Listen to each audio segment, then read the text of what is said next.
Hi, this is Mike. In today's tutorial, I wanted to go over the different print-to-cut options that we provided in our latest Crescent Moon lamp.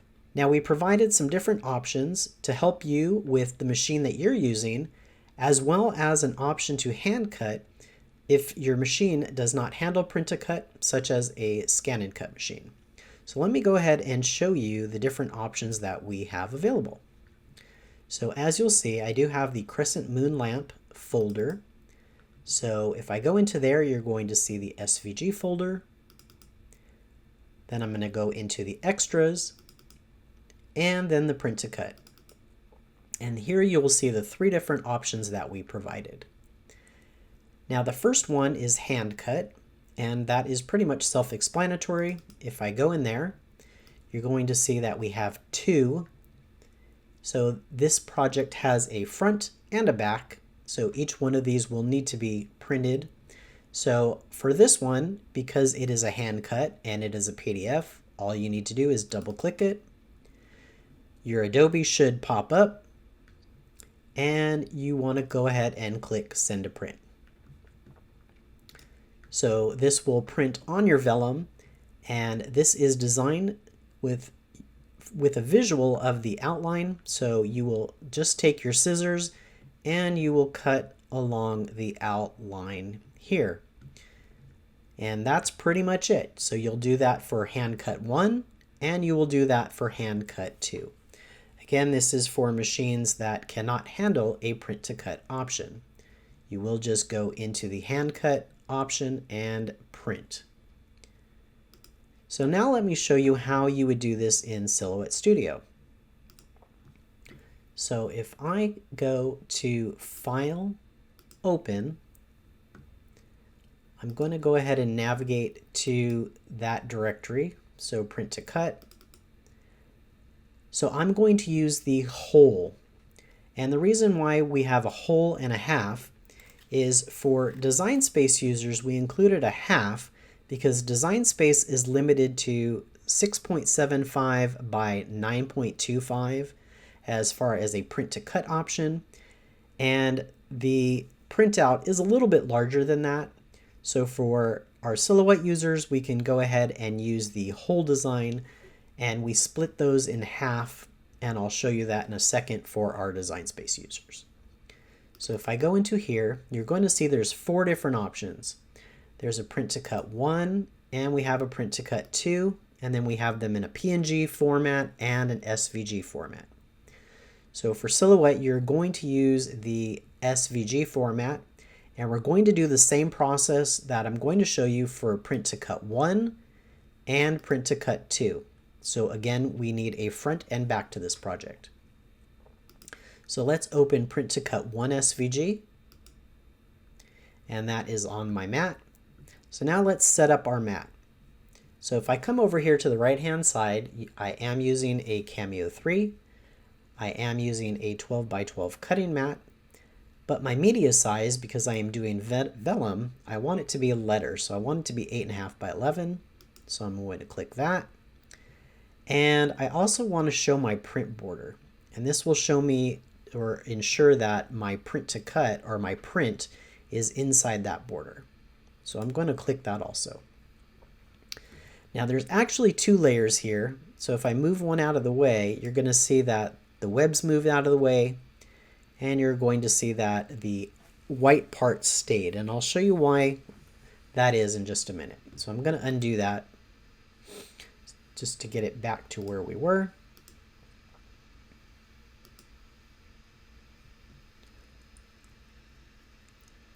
All right, so as you can see, this is not going to fit, but that is easily remedied by highlighting it all, going up to Object, Rotate, Rotate clockwise. Okay? Now I'm not going to move this as of yet. Without clicking away, because I still want both of these highlighted, I'm going to go over here and click on the setup area to the far right tab. Now this is our registration marks. So I'm going to turn those on. And now you can see that we have these hash marks up here and we have the 3 registration marks. Now I'm just going to move this over, and again, everything is still together. I have not clicked away, so everything is still highlighted, both of those layers. And we're going to move that in. I want to make sure that the web is within that gray print area. And it's kind of hard to see right now, but we can click away, and I'm going to show you some things. Now, as it is, you're going to see that down here on the bottom left, we're infringing on our little hash area, which we don't really want, but I'm going to show you how to remedy that. So if we go back over here to our page setup, under advanced options, we can go ahead and change these. Now, I do not like to move the bottom or the right, so I generally never touch those, but I do often use or change the left and the top. So if I just move the down arrow, you're going to see that this moves over to the left, giving me a little bit more room. And I can also do the same for the top, although it's really not that necessary. So if I click send, then we can kind of see where we are. Let me make sure that my print border was turned on. As you can see, my print border was not, so let's go ahead and turn that back on. And I just clicked that button right there over here on the bottom of the right-hand panel and send. And you'll see that everything is within my print, it's within my cut. Everything looks perfect. Oh, it's a little bit down here, so that's fine. You can go ahead and select everything, and we can move this up.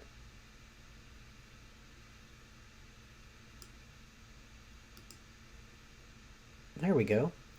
So everything is within the window. That looks pretty good to me. So now, as you can see, everything is highlighted, or it's in red, so it means that everything is going to cut. And we don't want everything to cut, obviously. We only want the outline to cut. So we need to turn off the cut lines for the webs. So if you click, and I found if you click somewhere right here where the webs are connected, you move over here to the right-hand side and you can change that to no cut.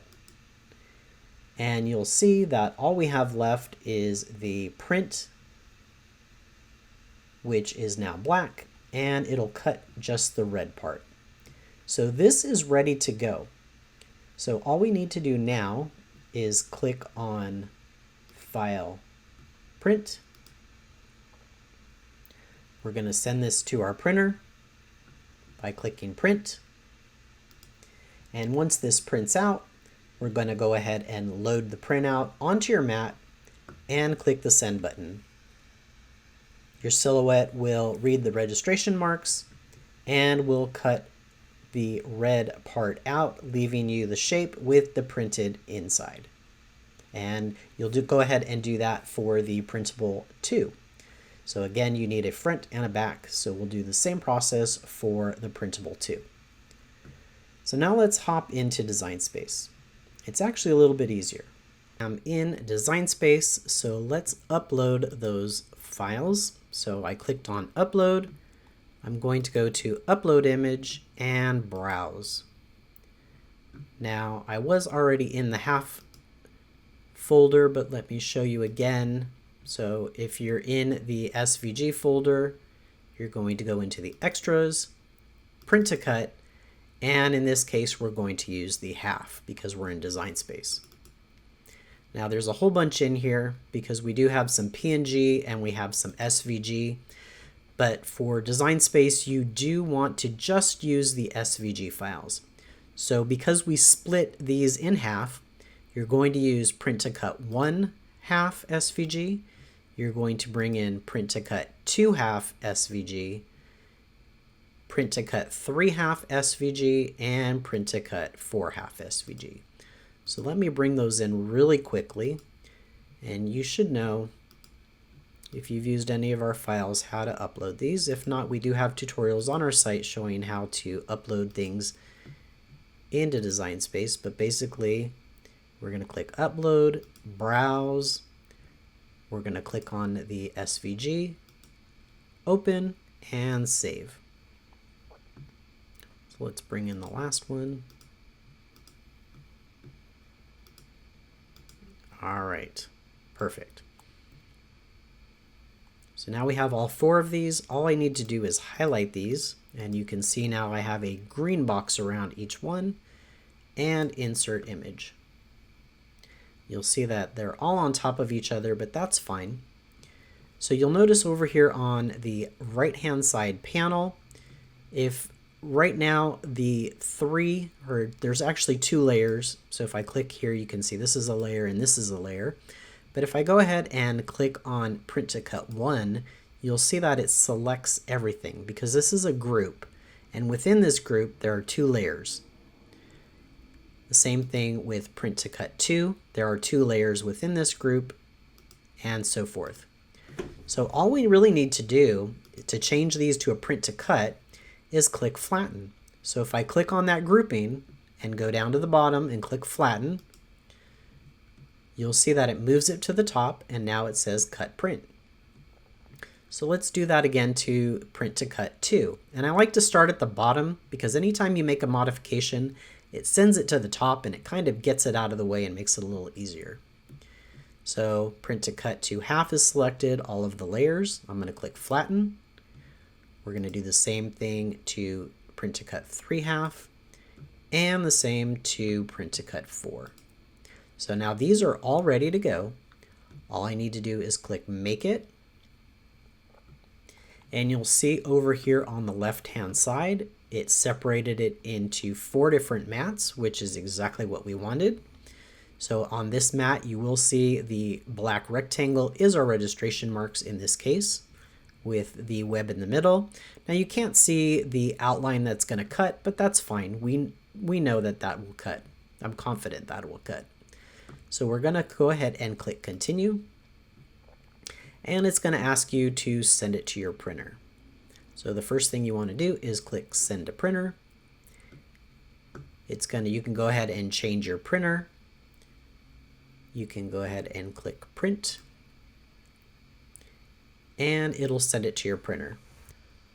Once you've sent it to your printer, you're going to see this screen.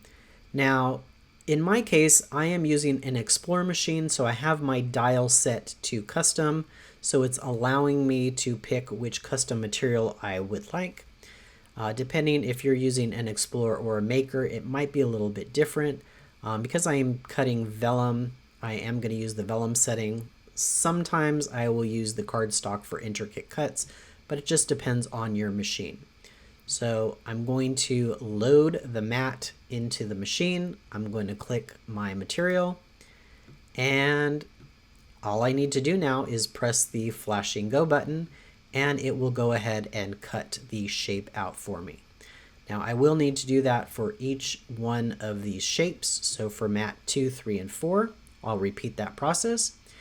And that is how you would complete the print to cut for Design Space. So I hope this was helpful. I'm really excited, and I am looking forward to seeing everyone's completed Crescent moon lamps. We would love to see your finished projects, so please make sure you head over to Facebook and type in Dreaming Tree Group and post your finished projects. I hope these were helpful, and until next time, have a great day.